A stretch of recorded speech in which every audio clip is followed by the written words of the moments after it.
What's going on, guys? Welcome back to episode number 2 of the TrevStone Show here on Pro Sports Extra. Do me a favor, click like, click subscribe. Truly appreciate it. Of course, I got my co-host, Schultzy, with me. How's it going, Schultzy? How we doing? I'm great, bro. I'm doing well. So what's up with you? How have you been? It's been like a week and a half, almost 2 weeks since we recorded. How have you been? I've been doing great. Just grinding and same old, same old. How about you? I'm good. I'm half vaccine now. Yeah. You were mentioning that. I fucking was so nervous. Yeah. I was so nervous. You have a fear of needles.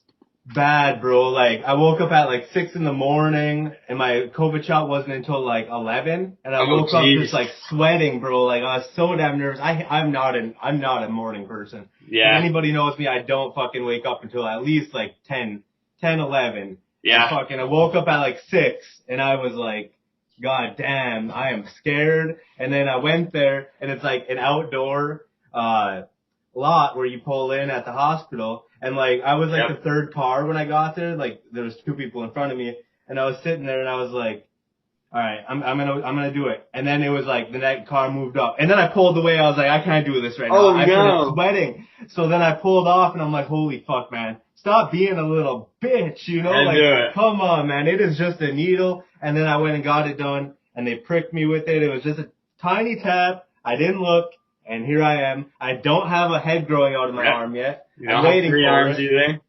I'm just waiting for, like, my friend to pop up on my shoulder, but he's not there yet, so that's all good. Oh, they say it's the second one that's a killer. I guess so. Have you gotten any? No, I'm gonna be getting my first vaccine probably shot soon, sooner rather than later.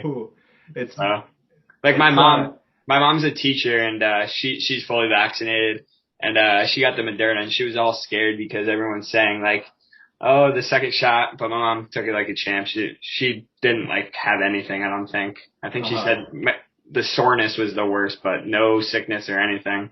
Yeah, my arm is definitely sore as fuck. Yeah. That's it. But besides that, so far. Which one did you get? Pfizer. Okay, so 2 rounds. You'll be fine. Hopefully. That's an exciting news, and PSE, very exciting. Big weeks for us. How about that? Huge week. Huge couple weeks. I don't know. 2 weeks. I think when we talked on the podcast last time, it was like towards the start of the spike.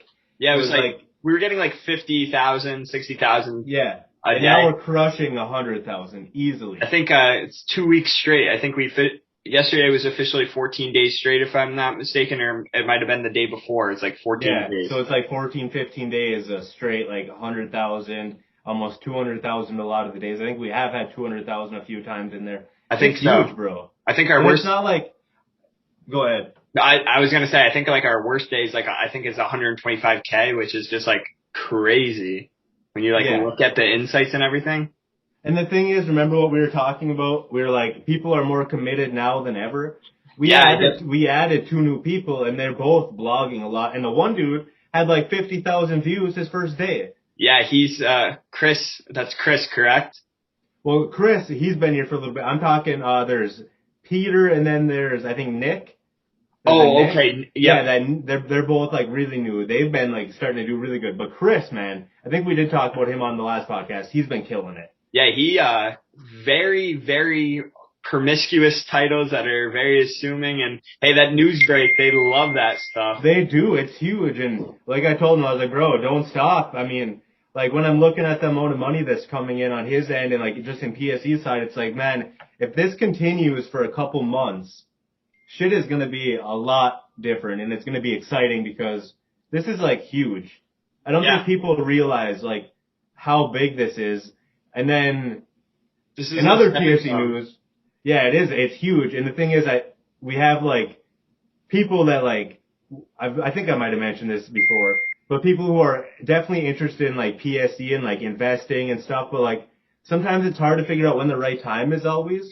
And, like, right now, I don't think is the time now because it's like when we're like this, I think we just got to keep riding the momentum for now and just fucking keep hitting full blast. Yeah, they always say like in anything when you're building anything, you don't change right now. You keep going with the punches and Yeah. what works, what works. And the great thing about like us and Pro Sports Extra is since I've been here is like it's fully adapted. You can see like the life cycles of everything. It's always changing, but it changes for the better.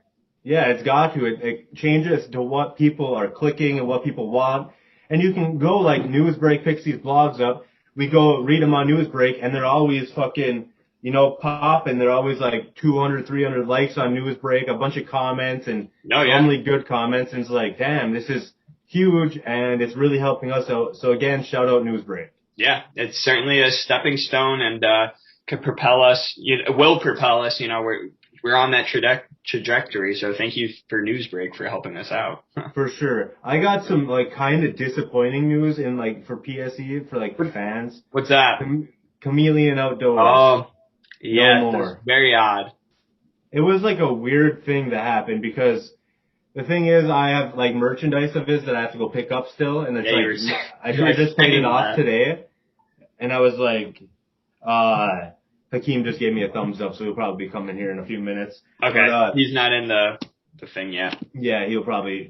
I told him not to click it for a couple more minutes. So, okay. But Chameleon Outdoors seems like no more. He like flipped his raft or boat or something that he has. He flipped it in like a little river, like in a current, and yeah, then he was like, I'm done. And I was like, the thing is, like, he paid for all this on his own money, obviously, right? And the thing is, like, seeing people here are like independent contractors, he could technically like use that as a business write-off, a business expense. Sure. I was telling him, and I was like, bro, you can expense this, and like you'll get some of the money back at least, like on the tax end and stuff. And he's like, no, man, I think I'm just done. I was like, well, I tried. Yeah, no, you did everything you could. It could be like a psychological thing too. Could have like psyched him out because that was his big way of making content. And I know like when that whole YP situation of like Barstool Outdoors, he was like kind of going hard and like promoting himself there. So that might just have been like a kick in the dick, so to speak. Yeah, that's for sure. One thing that his content was always good and his videos were quick. But he didn't like talking to the camera. No. So like it was way different than like YP and stuff. And you could see like why people might gravitate like more towards YP's content instead of like Chameleon's because he's more engaging. Well, and it's also, I think YP's content, the reason why he was so popular is the shift in dynamic. He started in the office. He started as this wild kid on the camera who would just say the craziest of shit. And then he's like, hey, Dave.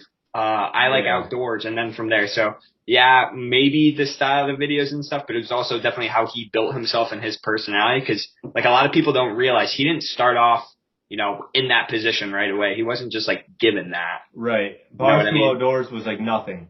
And he actually built something. And I'm kind of like surprised, like Dave on like Dave's side, where Dave like wouldn't give him like really any credit. But that's Portnoy. Well, that's Dave in a nutshell. But also, like, when you're in that position, I would never feel comfortable enough because, you could be cut off in 2 seconds. It doesn't matter who you are. You've seen it at Barstool so many times. So I think it was like Dave was like, knew that kind of YP was portraying himself as like unappreciative because he wasn't pulling his end of things. But I don't know. That was a weird situation. Dave, like, doesn't like who he doesn't like and likes who he doesn't like. Like, he just hired that kid from Detroit. That Tigers fan. And he just made the no-hit call. And that Tigers fan is more of a nerd than you, Schultzy. I know. I watched that video of him like. He talks like you like this or something. He talks like Steve Urkel or whatever his name is. It's like I don't know.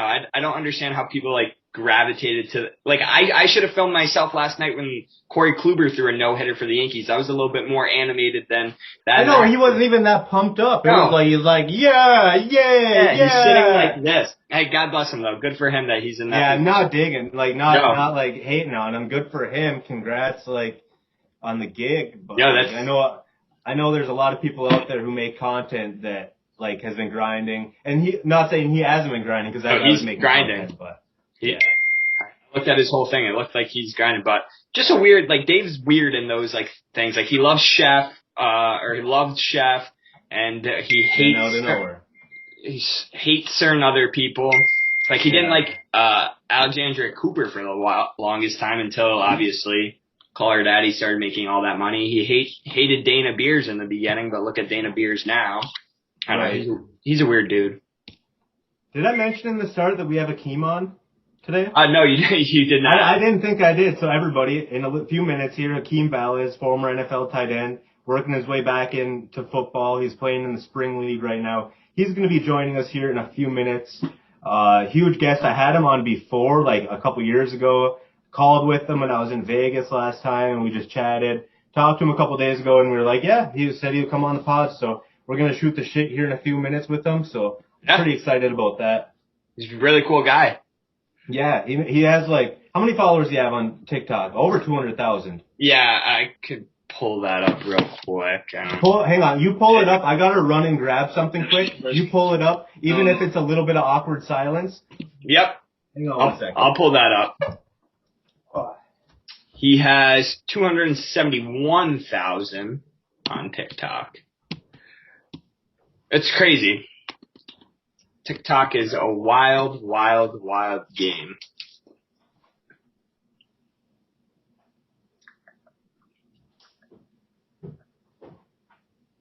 I don't know where Trev went.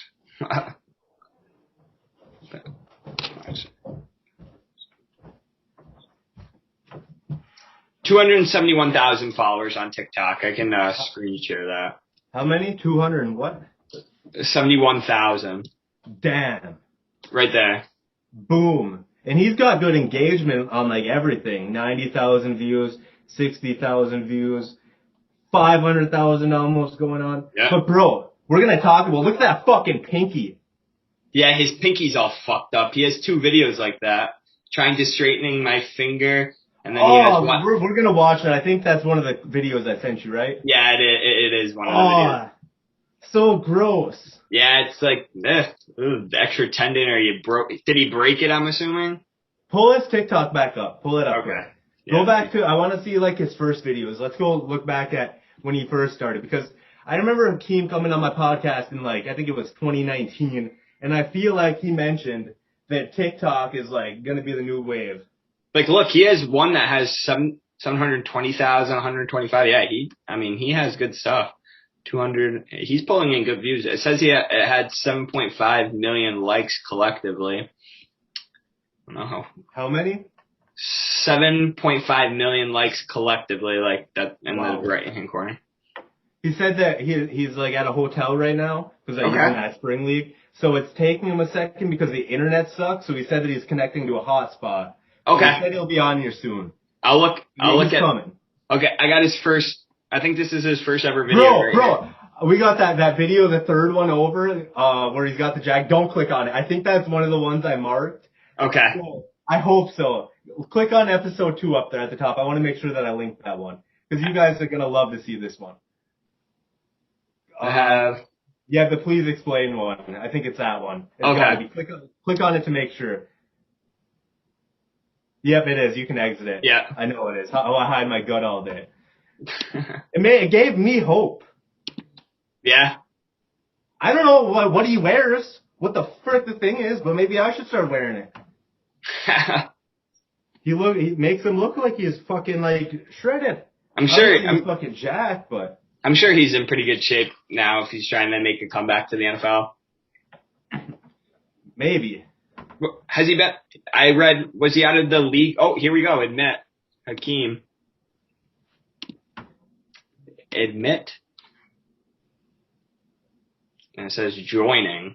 Oh. Hakeem the TikTok dream. TikTok influencer, TikTok personality, many things. What up, bro? How's it going? Gentlemen, how are we? Cam, Trev. How are you, Hakeem? Nice to meet you. Nice to meet you too. First off, Trev, you said your internet sucks. You're at a hotel right now? Shit. Yeah, I'm in a hotel. I can try. The issue is when you connect the hotel internet and like put your last name and room number in? Yeah. For some reason, now, that's just not working. Like it's saying like I'm not a guest at the hotel. So I can't even. It wouldn't let me on. So I'm using the hotspot from my cell phone. Oh, jeez. But am I lagging? Yeah, you're good. Your audio is No, pretty good. the audio's your fine. video's not bad. No, the audio's fine. Okay, cool. But we need to see a visual first. Put your hands up and let us see that nasty ass pinky. Oh my god. Bro, we were just talking about that. That is so disgusting, man. It's in my mind right now. It's straight. Oh my gosh. Is it? Bro. Do you have like extra cartilage? Is that a break? No, it's just years and years of breaking and jam, and I never realized it until it was pro day when the scouts come and measure your hands, and they usually do your right hand, and they were doing it like, yo, you might want to try the other hand because it's just definitely gonna make it smaller. So, and then I was like, that was when I looked, and it was like kind of crooked. And I'm like, that's kind of wild. And then it's only gotten worse. That's on your right hand. You're right-handed? Yeah. Gotta be. Whew. Damn. How is it like catching a pass? Does it hurt at all? No, I mean unless it takes like direct. I've just learned to deal with it. I don't know. It's just like Pinky. I don't want to make this about your pinky, but I feel like I could talk about it for like an hour, bro. I'm like leaning into my screen to look at it. I know. I'm like just staring so close. Oh, jeez. weird. That is. Is it the nastiest like finger that you've seen out of like NFL players or anyone? Me personally, Yeah. yeah, probably my own finger. Yeah, gross me out because I'm like, and this is all. It's weird because it wasn't like, oh, I just jammed my finger and now it's broken. It's just like, oh, like literally not paying attention to it because it is something so subtle and realizing, yo, my pinky is jacked. Oh. Jacked up. But I don't get how you couldn't realize it if you're catching passes. I mean, when you're a receiver, like this finger is completely jammed right now. This finger's like completely I jammed. suppose like Megatron's fingers are fucking like so crazy too. Oh yeah, so you're not really paying attention to the fact that like your hands just hurt for the most part because you jam them a lot. So, and this one's just kind of like a permanent jam. Like sometimes I can get a crack. So, like if you hear this, like. Oh yeah, that sounded good. This one's jammed right now. Like I can't even crack this, but like I can crack all my fingers. But that like the ones that are like jammed up, like chip just twist terrible. So the spring league, what is this all about? I watched part of the game the other night. Wasn't the best game to watch probably. I watched the game the night before because I thought that you were supposed to play then, but that game got like delayed till the next day. So when was this league started? When did you join it? And like, what's the plan here? For me, I mean, the plan is to make it back to the NFL. It's with COVID, it's hard to get in for workouts because teams are limited players to come in. This is the best opportunity for to get the most competitive film on. For scouts to see me, flowing at F, doing motion, seeing I still got the speed, can I still block someone, can I still move, can I still catch, all of that. It was an opportunity for film because it's been literally 2.5 years since I played. Like that's time. That's enough time for it's like, all right, we cannot. This like I'm a street guy at this point. Right. If you don't get the call to the big leagues again, like right now, do you plan on like playing in like the XFL or like playing in other leagues for a few more years to try? I think XFL. I give myself a December of 2022. Okay. You're giving yourself a 1.5 window. It seems. Yeah, it's like put my head down and grind and like XFL. I think it's supposed to come for next spring. So yeah, The Rock and his ex-wife bought it. Yeah, it'll be interesting to see what that merger looks like with the CFL. Allegedly, players are going to be getting paid a lot more, which is interesting. Wait, they're merging? I didn't even know that. Yeah. They made it 3-4 months ago. If you Google it, just CFL, XFL, they kind of just put out like the CFL and XFL are merging. They've reached an agreement, but like the details of how the game will change and adjust. It's a way to, I think, Canadian football adjusting more to Americanized football. Yeah. And figuring out more of an integrated plan. Is there now a cross-country league like Canada, U.S.? Do you know what I'm saying? Like, that's super exciting for like a league that already has, like, CFL's, that's legit in Canada. Like, they care about that stuff out there. Right, yeah. Everybody watches the CFL up there. Yeah, Everybody loves it what because I've had a few players on who've been in the CFL, like Stephon Logan, and he's like, bro, the CFL fans up there are crazy. Yeah, they mean business. So it could be very I mean, the XFL was lit when it was here until COVID Right. freaked it out. Yeah. So that same energy mixed with Canadian energy as well, mixed with The Rock, It's gonna be huge. It only can be dope. Like I mean, and they were also made not to compete with the NFL. It's to be some way to work their own in. thing. So we'll see. Huh? Schultzy, go ahead, ask a few questions. Yeah, so I think one of the biggest questions, I was going through your Instagram and your TikToks and everything, and you put a good thing on Instagram. You said that you were, I don't know, coming out with some seminar, and the question that you had below is, do you think that the NFL is doing enough to get rookies acclimated into the real world? I think that was on your TikTok, saying how the NFL doesn't really disperse contracts, only pays for 17 weeks where other sports pay for 52. So what are your thoughts on how the NFL can better help rookies get acclimated to like a real world handling money? Absolutely. I think I could be wrong, but I want to say they may have made a slight adjustment recently. Could be wrong, where you have the option to extend at least to 35 weeks, maybe. I could be wrong though. Yeah, I mean that'll be one of the bigger stars is that, but it's just more of an immersive educational type of program that's actually consumable. You know, we do like the rookie seminars during the off season, but it's like after a day of busting your ass and you're drained mentally and physically, and now some outside person's coming to train and talk to you about money, and you just can't wait to get back in the Uber to go to your apartment or go to back to the hotel and go to sleep or get back into the planes for the next day. So I think that probably one of the biggest things is figuring out the best way to make that really happen. And I think too is starting to develop plans for life after football as early as your rookie year. Like every team, like if I want to be an executive at Ford after I'm done playing football, it should be a no-brainer, no question that I could now do some type of shadow program for Ford if I play for the Detroit Lions. Is that probably doable if I'm proactive about it? Yes. But is there an opportunity for teams to actually put it in front of players to let them know that this is actually possible? Because some people don't know what's possible until you let them know, oh, that's possible. Oh, do you want to do this for this offseason? Do you want to just shadow the GM for the day on your off day? Do you know what I'm saying? But like, because you want to get into that type of thing. But it's like, yes, if I was proactive about it, or if I'm like a top guy, if I'm Larry Fitzgerald and I want to shadow Steve Keim for the day, of course I could. But if I'm an undrafted free agent, is that possible? No. I don't know. I think that's an opportunity to helping players not just be locked into being football players, which obviously at the end of the day, when you're thinking of bottom line and just the revenue of an organization, the NFL, they just want you to be the most optimal football player out there. So is it in their best interest in the short term? No, but in the long term, yes, obviously if you want a happy organization, but that's where the delta of what is a happy NFL organization in the sense that what's the real lifetime value of a player? Meaning, how long does Hakeem Valles contribute to the Detroit Lions over the lifespan of his career? How long does, yes, you've got your franchise players, but you got to think about how many people are going in and out and in and out and in and out.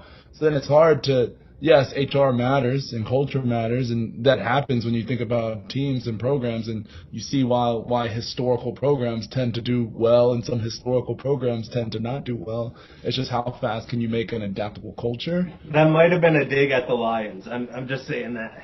No, it wasn't a dig. No, it wasn't a dig. Honestly, it really wasn't a dig. It wasn't a dig.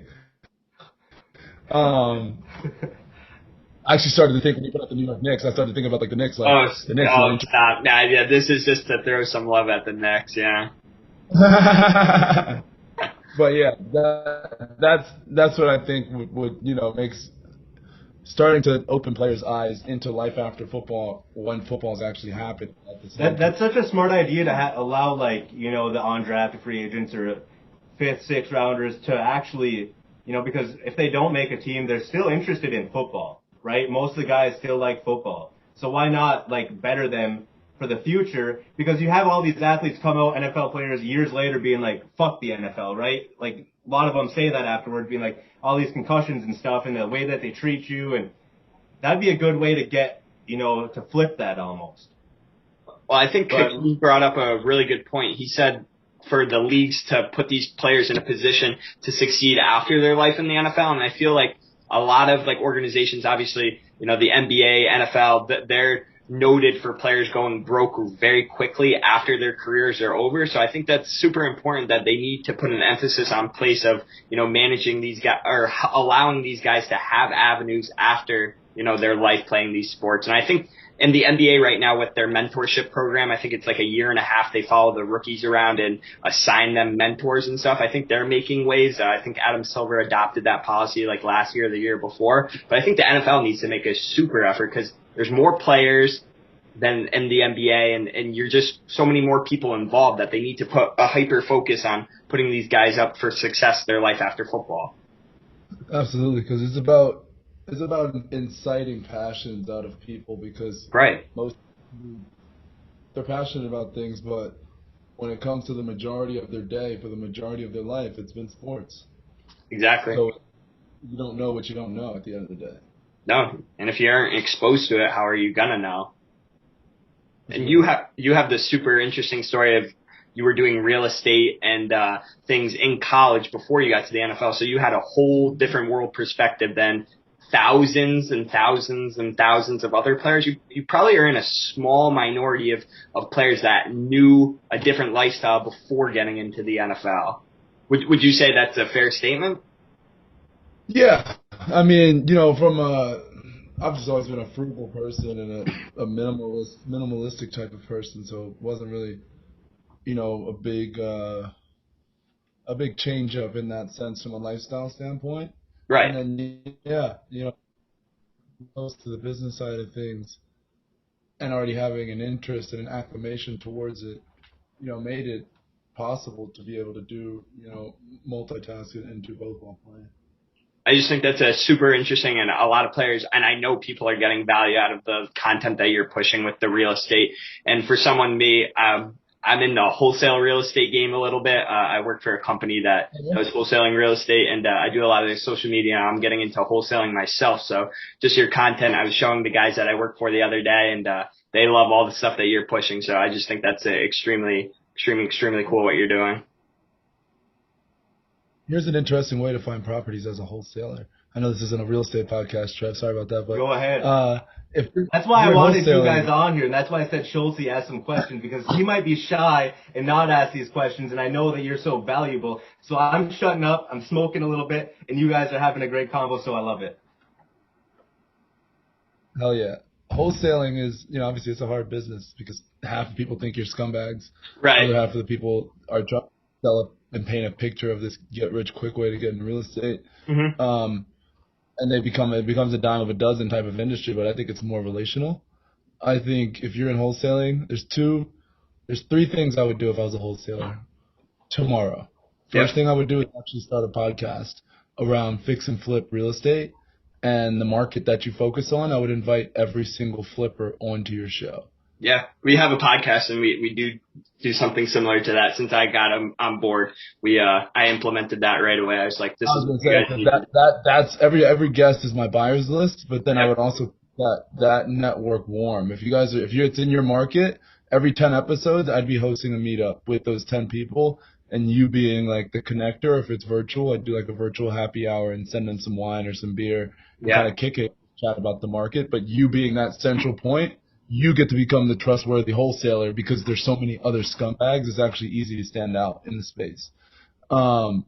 Two, obviously, like probate lists that you can find in wholesaling. Yeah. So like some of the systems that we use are like batch leads. So that's a lot of the leads are like pre-foreclosure, high equity, low equity, and people that need to like dispose of the properties quickly. But yeah, probate, we look at those leads as well for like the area. Something that's interesting, especially if you guys are using technologies to scrub lists, see if you can get, I would just pay someone, you could subcontract it out for super cheap, either in an overseas country or even here. Mm-hmm. the obituary list, there's like a 6-week delta before it hits the probate list. If you literally every day in the news, people die every day. Yeah. And in the newspaper, that name will be there the next day. So if you Mhm. have someone scrubbing the local obituary lists, like in those markets, every single day or every single week, and now running it against all of your lists of pre-foreclosures that someone now just had, like someone just passed, like it's an all-star lead in that sense of, okay, this hasn't hit probate and it's pre-foreclosure and I'm negotiating with the kids of someone who just passed away. How do I, make it win for them, and how do I make it work for us? You kind of get what I'm saying? It's a deeper Right. way. You can course. take an extra step and find some dope properties. Yeah. No, hey, I'm taking notes right now, but yeah, That's what I'd say in wholesaling. But if I was a wholesaler, that's how I would do it. all super valuable. But yeah, I just think that like watching your content and seeing like how you are, building your brand outside of like everything else is just super valuable. Cause do you have a lot of athletes that come to you with these, like wanting to get into real estate? I'd assume so. Oh yeah, all the time. Pro athletes, Yeah. mainly. I mean, guys I played with, guys I don't know. Right. I did the Bigger Pockets podcast. Yep. Uh, I watch Bigger Pockets. I watched them for 5 years. That was one of my bigger achievements in life in that sense for me. Great podcast to be on. But after that episode came out, a lot of guys who I guess have been listening to it, who play now and who formerly played, have reached out saying, "Hey, I've been playing for so and so and so and so." Like bigger name guys reach out. It was really cool to kind of just play the role of retelling that story and helping them, showing them how I did it when I was playing. Yeah. I think that's just like a super smart way too of like athletes getting involved while they're in the business of the NFL to step outside and get into the real estate game. I mean, you see professional athletes now like A-Rod and stuff telling his story of like being in real estate and him partnering up with Grant Cardone. I think if you can see active players doing it, more people are going to be inept to do that as well. Just because if they see other people doing it, they're going to be like, well, I can make some money outside of, being on the field or being off the field or worrying about this, that, and the other thing. Am I going to get this sponsorship? Am I going to get that? I just think the nitty gritty of everything else is boiled down and put under a microscope, I guess.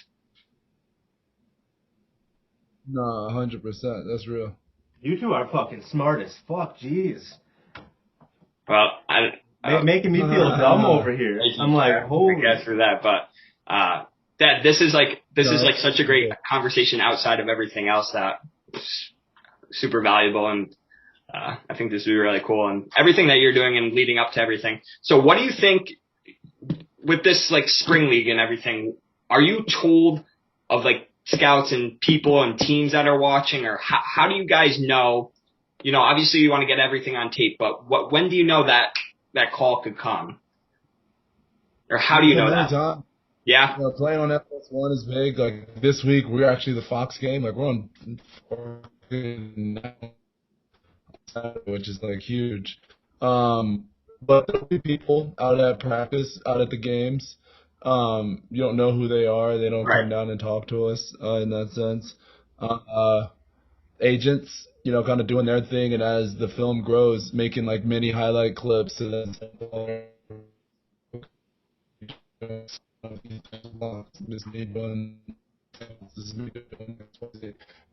it's nice because he's turning into a robot. Sorry, am I lagging? Yeah, you're lagging a little bit. We can like keep every couple of words. Is it better now? Audio's great. Yeah, the audio is great. Okay, cool. I'm sorry about that. No.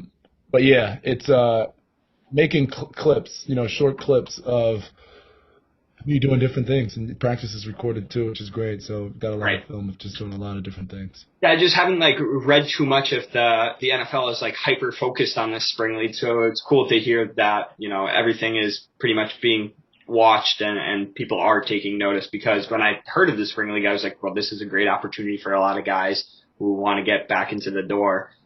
So that's great that it's happening, and hopefully this will lead to many things, and should be for you. I would imagine that, a team would love to have a guy like you on their roster. Special teams, tight end, being a guy that could do everything. Hey, I didn't before I knew you just from TikTok. I'm not gonna lie, I knew you from TikTok. I did not know of the name in the NFL, so I'm kind of a nerd of the game. So I did a deep dive on some things, and I love special teams too. It's so. I know a couple teams that I would like to call you. If the Jets, Joe Douglas, if you could give Hakeem a call, I would appreciate that. I don't have a good relationship with Joe, but I could hopefully call a couple people. But I think I'm a huge New York guy. Jets, Knicks, Yankees, unfortunately. But hopefully Robert Saleh, we turn the tide, and Zach Wilson can be Showtime. But I think I don't know. I'm not very hopeful for him. No, I'm from Brooklyn, Connecticut. So, I mean, I'm kind of in the New York area. Unfortunately, my father has cursed me with being a Jets fan and a Knicks fan, but that's okay. Roll with the punches. It has to turn. I'm all a Detroit fan, so. Yeah, it has to turn around sometime. Listen, the Knicks are the 4 seed, and I'm going to be celebrating that for a long time, so. If the Jets ever get good, that's just the icing on the cake, I guess. I'll always love the Jets, but it's unfortunate. Hakeem, I want to hit a throwback, all right? So there's a story. You told it like before when you were on my podcast. You were in like Haiti or something. You got shot at. Was it Haiti? Yeah. Can you just like go through that story? Because Schultzy obviously never heard it. I've heard it before, and you like talk about it on every podcast. So can you just like run through it quick? It doesn't got to be the full story, but shit's crazy. Yeah. So when I was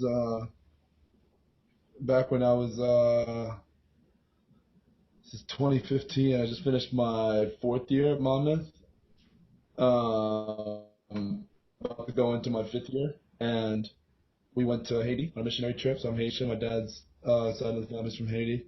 Went out there with my mom, my dad, my grandma, some members of our church. And some nurses from Villanova University. And our mission was to bring food and medicine to different, mainly medicine to different churches and orphanages across the country.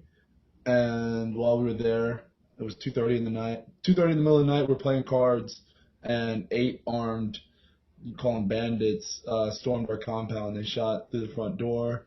Shot at point blank range. They hog tied us, so hands tied behind your back, feet tied at your ankles, hands tied to your feet, blindfolded us, and then went room to room and stole everything. It was 45 minutes of hell. They left at one point, or at least we thought. My dad locked the door, and they started shooting out all the windows. Let them back in. They tied us back up again, and stole more stuff. And police came for 5 to 10 minutes, told us take pictures and bring it by the station if you feel like it, and good luck. And I started grad school like 4 days later for like summer workouts and all that for my final year at Monmouth, but that shit was nuts. Do you think? Do you think that's been like one of your biggest motivations? Oh yeah, I mean overcoming that. You call it a motivation. I just call it gratitude. It's easy to frame your day-to-day struggles, your day-to-day ups and downs when you know what dying feels like, or what feels like when you're about to die, and knowing that this is it, and being at peace with the fact that this is it. Like, you're in a third world country, don't understand the language, these people, you don't know what they're here for in that sense. Being able to think about it on a day-to-day basis, but then frame it with gratitude. It took some time to get to that point.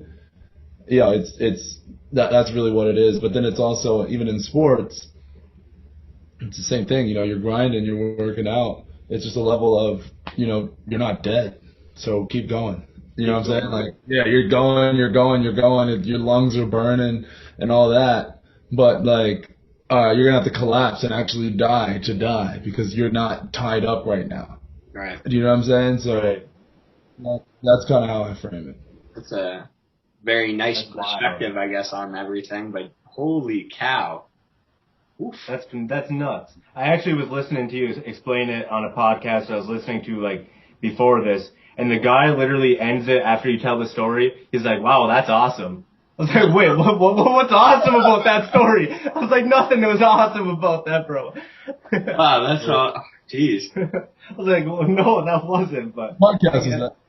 I think it was some younger kids doing the pod, but that's all good. Oh, actually, I remember that. I know exactly what I'm not gonna. There's like two kids, I think. Yeah. Wow, that's We'll have like that nervous tick though after every question on a podcast. Oh, that's awesome. Yeah, that's all they would say, and then they would ask their questions. It was like everything was written down. Like I did that too, but yeah. Yeah. Not articulate answers back. Yeah, gotta love that. Shout out to those guys though. They were good guys. It was making me laugh though. They weren't bad though. They were young, 17, 18, I think, but they're getting there. Good for them. Okay, so we talked about you almost getting shot. Talked about like you being an entrepreneur. We're kind of going backwards here because we talked about like what you're doing now.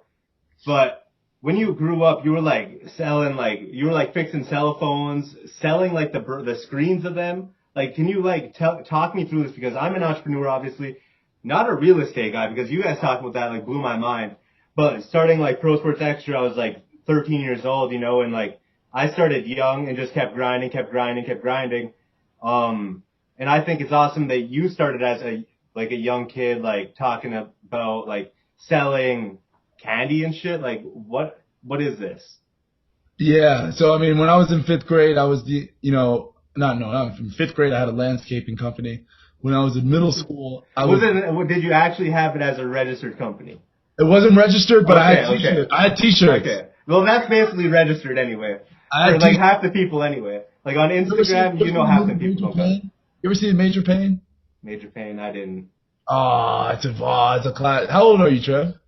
23. Yeah, you're young. It's like the Wayans brothers, but this is like old Wayans brothers. But it's a long. Funny.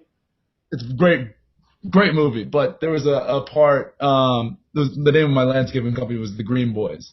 But it's. Wait, what the?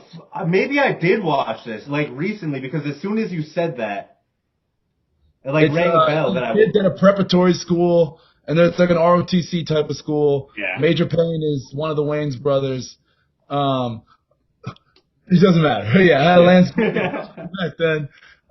Middle school, I was the Skittles guy. I used to hustle the purple. I thought I had a bag somewhere. The purple wild berry Skittles. That was my niche. That was my go-to. There you go. But yeah, and it was that 7th grade, 8th grade teachers would come up to me and want to buy them from me, and, trying to sneak, like, hey, you got some of those Skittles? But my best business idea and execution was when I was just finished high school going into college. This is like literally just graduated. Little brother just broke his iPhone 4 for like the 10th time. My dad was like, nope, not fixing it. Go take care of it yourself.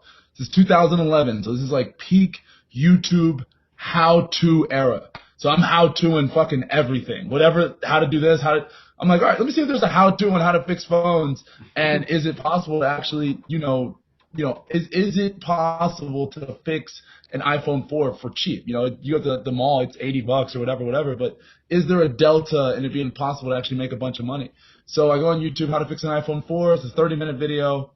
You go to Amazon, it's like $28. Amazon Prime doesn't even exist at this point. So I'm itching. 2 weeks I had to wait for this screen to get in. And like literally in this 2 weeks, like I'm itching so much. All I wanted to at least make sure, because like I had to order like a special screwdriver, and I had to order the actual phone screen, like the fresh phone screen. But the screwdriver took forever to come in. Like the screen came in, no screwdriver yet. So I literally go to Lowe's, Home Depot. I go to every single home goods store, home supply store out there to try and find a pentalobe screwdriver. It's that special star screw on your iPhone 4 at the bottom of your phone. And I must have bought 20 different versions of screwdrivers. None of them would fit. I damn near completely stripped the screw when the actual screwdriver came in, and finally comes in, and it takes me about 6 hours to take it, 4 or 5, 6 hours to take his phone all the way apart, and take off the glass, put the new phone screen on, and put it all the way back together.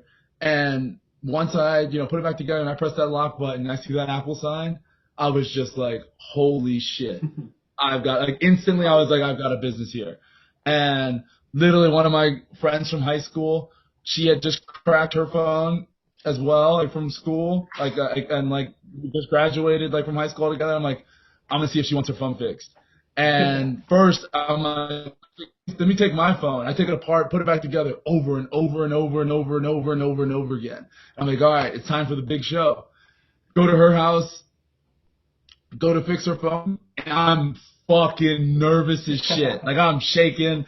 It's taking me forever. She's there, and her mom is there, but her mom actually has to leave. I'm literally in her house by myself fixing her iPhone, and I'm freaking the fuck out. I'm like 3.5, 4 hours in, and this shit is still, there's fucking screws everywhere, the iPhone's everywhere, and the camera, bro, I'm fucking freak. The camera wasn't working. Couldn't figure out why. And I'm like, fuck, you know what? I need to get the fuck out of here, one, because I'm in these fucking people's house. So two, I'm like, I took my phone out and took it apart and took my camera out of my iPhone 4, put it in her iPhone 4, put her shit back together, and it worked. And that was when I was like, all right, I'm really about this shit. Yeah. And went back, ordered me a new camera. It took 2 weeks to come in, so I literally had no camera in my phone for a second. And when I showed up to Monmouth University as a freshman, I was the iPhone repair guy. I fixed 3 to 4 phones a day, charged about $60. The malls were charging $100 at the time. Everyone it was ridiculous, like the delta in that. But then what happened is I knew that it couldn't be good for the environment to be throwing these iPhone screens away. So I just saved all my cracked screens, just had them just sitting in a box. Rainy day, Google what to do with iPhone 4 screens. Recycle company in Alabama pays $5 for fucking iPhone screens. I'm like, mail all these iPhone screens out, make a couple grand. I'm like, holy shit. And it was like PayPal and it happened instantly. I was just like, whoa. Wow. Then I was like, hold on. I'm just knowing this. It's 2 years in. I wonder what the other iPhone shops know about this. So I go to I didn't even go to the mall yet. I just Googled iPhone repair. Guy on Craigslist, call him up. This kid's like, yeah, I fix iPhones. I'm like, yo, what do you do with your cracked screen? He's like, actually, I have them in this trash bag here. I'm like, yo, what if I pay you $2.50 a screen? And he was like, all right, sure, come on and pick them up. Literally, I'm at the university, drive 30 minutes, go to this dude's house, literally buy a trash bag of his iPhone screens, and I'm fucking start the car, get the fuck, literally can't wait to get home to go and bag up these iPhone screens, ship them off to Alabama, make $5 a screen, and I literally did that over and over Hustling. and over. That's hustle. That's the hustle, bro. That's nuts. Love it. I love that. That's the grind. Yeah, that's nuts. So how was college? Were you actually a decent student or? You went to grad school? Because I didn't go to college and I fucking sucked in high school. I mean, I was a nerd in high school. I went to a boarding school and had school 6 days a week. Jesus. Wait, did you go to? Was it a prep school? Yeah, it's called the Petty School. Okay. It was went there for 4 years, lived there. It was awesome. But going to college, it was cool.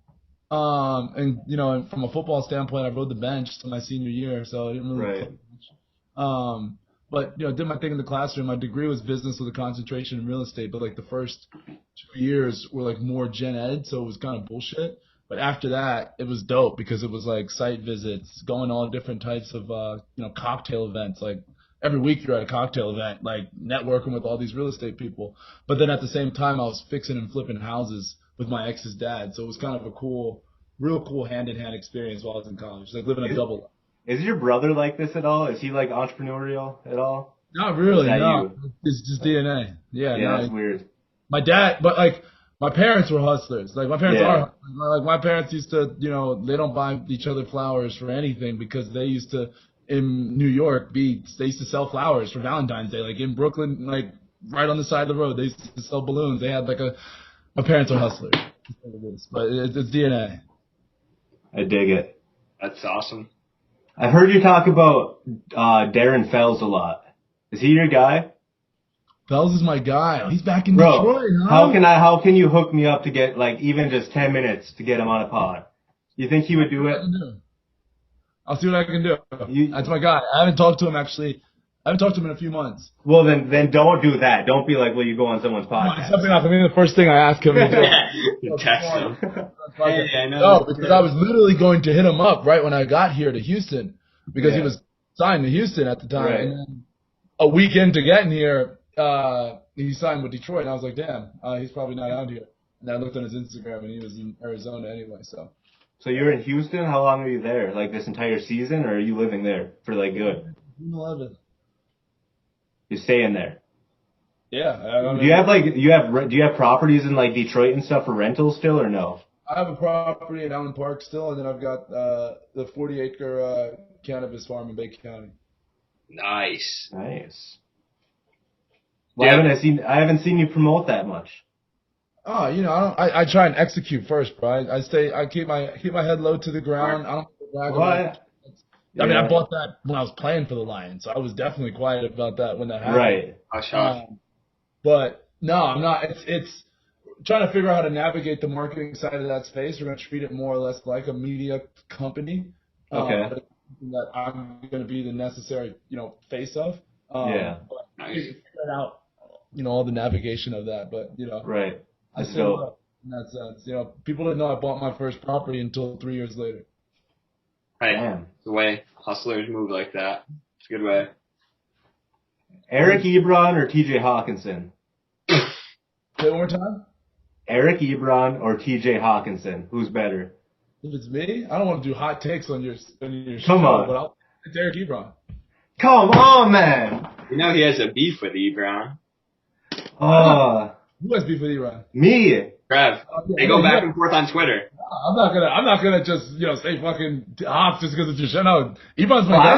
I know that. That's why I had to say it. I literally 2 days ago, yesterday, I was just talking to my buddy David Greenidge, who's my teammate. He's played for Jacksonville and Green Bay, but he played at NC State in college, so he knew Ebron, obviously, ACC and all that. Yeah. And I was literally he's literally probably one of the most athletic tight ends out there. Trev's not gonna like that statement. What about like? Oh, Eric- that's a good one. Kyle Pitts is being set up to fucking not fail, but from a media standpoint, the same way. This is where the conversation went. It is extremely hard to be a first round draft pick tight end because it's extremely hard to shine as a tight end and have such a profound And impact. that's why I would pick TJ Hawkinson because he was a first round tight end and he shined last year. Here's a better question though with Kyle Pitts. Is Kyle Pitts really a wide receiver or is Kyle Pitts really a tight end? Because Kyle Pitts at Miami was a wide receiver who they like to scheme and say he was a tight end.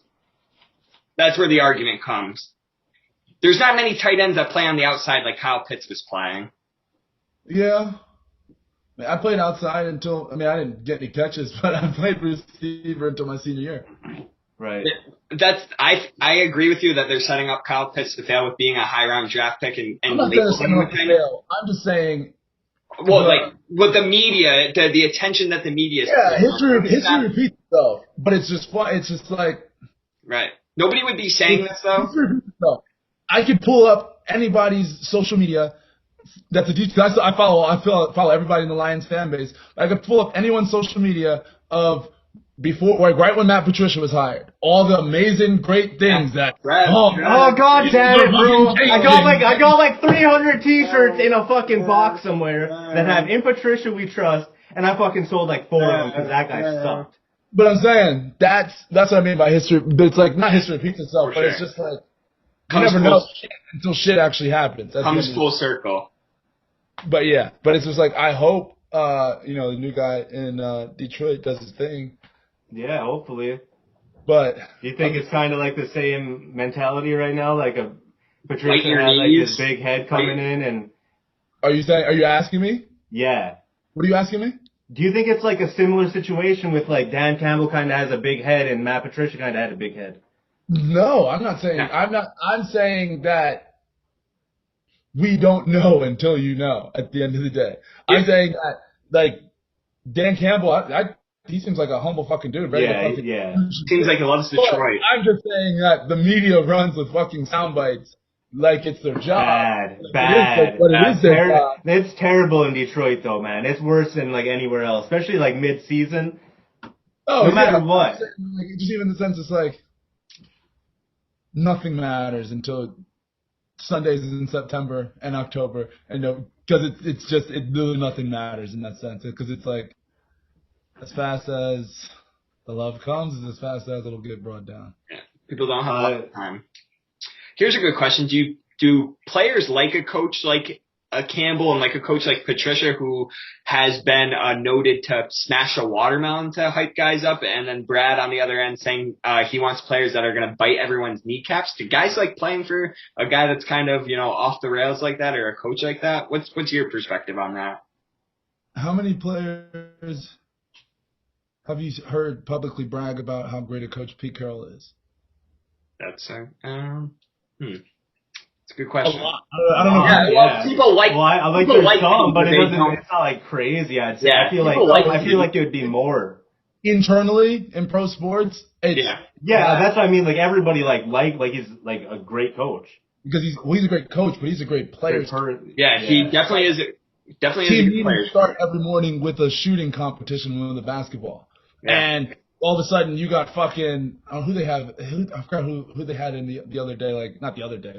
I said the other day, and I'm literally talking like a year and a half ago. But like has different guys.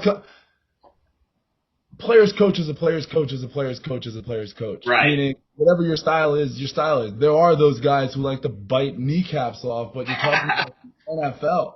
I just think I thought that was the oddest press conference I've ever watched in my life. Is like how he. But it's kind of like what Detroit needed, like a revival somewhat, because everyone was dead. All the fan base, everything was dead. Yeah, I just they kind of needed a guy to come in and like hype it up, but.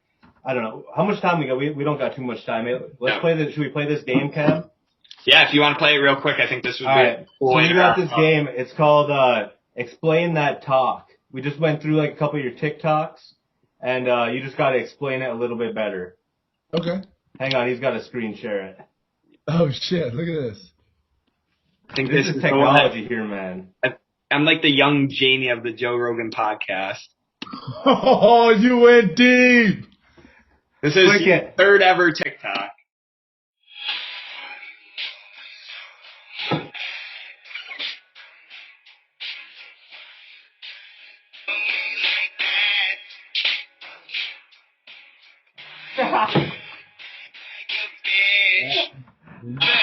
First off, where do you get that? Because I need that. Second off, why? So that's not something that actually hides your gut. That's literally something from my back. Okay. And I have at my abdominals, like I do that a lot just to mess around. Like I can go from this to Jesus. So I think I was cleaning out the closet or something, and I just saw a whole bunch of layers, and I was messing around. And I just thought that would be funny, but I had my back thing on. I was like, because every time I pull it off, I always go, ugh. That's a good use of the song. I dig it. Great song, right? Shout out Action Bronson and Chance. That's my guy. Bronson is the man, bro. What do we got next? Let's see. I think we got two more. This is the only thing about the technology. Oh my gosh. There you go. This one right here, right? Yep. Okay, what do we got here? I can't even remember what ones I picked. There you go. Trev's always on top of it. Here we go. This is my first time playing at Cowboys AT&T Stadium. This is our colorways game, so we got our all grays on. Me and the staff are running a swing hook option concept, looking at the drops of Byron Jones and Leighton Vander Esch. When we sit there in zone, that's when I hook up, bring me down. I thought Leighton was strong as shit, but realized Byron was helping him bring me down, but solid 6-yard gain. Okay. So, my question, first, what was it like playing there? Because obviously that's a crazy-ass stadium. And second off, like, do you think games in that stadium could be rigged? What a wild statement. Hey, be careful. Jerry Jones could be on the line, Hakeem. Oh, my God. Playing that stadium was sick. I mean, it's fucking wild. Like, you walk out of your tunnel and there's like a Cowboys bar in the tunnel. So people just talk shit at you as you're like casually walking onto the field, and then it's like pregame, they're banging on the shit. It's just fucking crazy. Like, it was cool. I mean, I'm a diehard Eagles fan, so like, fuck the Cowboys, like from a fan standpoint. But like, if Jerry trying to cut that check, like, but so it was just cool. Obviously, it's their new stadium. It's not their OG. Right. OG. Yeah. Like AT&T was. I mean, that was lit. I think that was the first season that we were playing there. I mean, our game's rigged there. No. You don't gotta answer. You don't gotta answer. No, You can blink twice. What'd you say? I said blink twice if you're lying when you say this. I mean, You can blame it on the lag too. You have I can't. you have a lot of options. No, I think their games aren't rigged, bro. Guys want to fucking win always, no matter what. Have I seen some wild shit happen? Yes. Have I ever played in the game where the shit was fucking rigged? No. It's always, we're trying to fucking win this game. And in the fucking pro sports, when you lose a game, it is like the energy in your team's facility for at least a day is like a fucking funeral. Like, as terrible. Is it the same for the spring league? When I texted you, I was like, that game was like hard to watch, and I was like, fuck, maybe I shouldn't have sent that because it might have been a rough mindset. But it was like hard to watch. I mean, I was fucking pissed. Yeah. Yeah. It's not like the NFL. Okay. Yeah. No. Right. I have a feeling that the spring league, and I could be wrong, it seems like the minor leagues of like a baseball, so to say, like we're in AAA and you just want to perform really well. Guys aren't really focused on winning and losing. It comes down to playing as a team, but you wanting to do well at the end of the day. Is that true? Yes, but you still got to play obviously as a team. Like, of course. And football is one of those sports where that truly is a team. Do well, you're not going to do well, and the thing is, if the team wins here, you're going to get more more opportunities. You're more opportunity, and you're going to get more national. Right. But like, if we win and we win out here, we can you get an extra week. There's just more film in that sense. So it's one incentive. Hell yeah. Well, I think that's it. Ken, you got anything else? No. The last video I was going to have play for that, explain that talk, was just your finger, because that shit's nasty, but you explain that. Bro, I think if you just post your nasty finger, you could hit 1 million followers on there quick. Is he there? Hakeem? Alright, guys. We'll just wrap it up. He was like, alright, that question's enough. Alright, guys. Click like, click subscribe. You can listen to this one. It's going to be on Apple Podcasts. It's going to be a little bit after it posts on YouTube, but we're going to figure out how to get it there. Yep. We appreciate it. Thank you, Hakeem, for hopping on. Thank you, Hakeem. Just happened. That was dope, though. I appreciate Hakeem like no other. That was awesome. Yeah, he was a dope guest. So, really guys, cool. Appreciate it. See you again. See ya.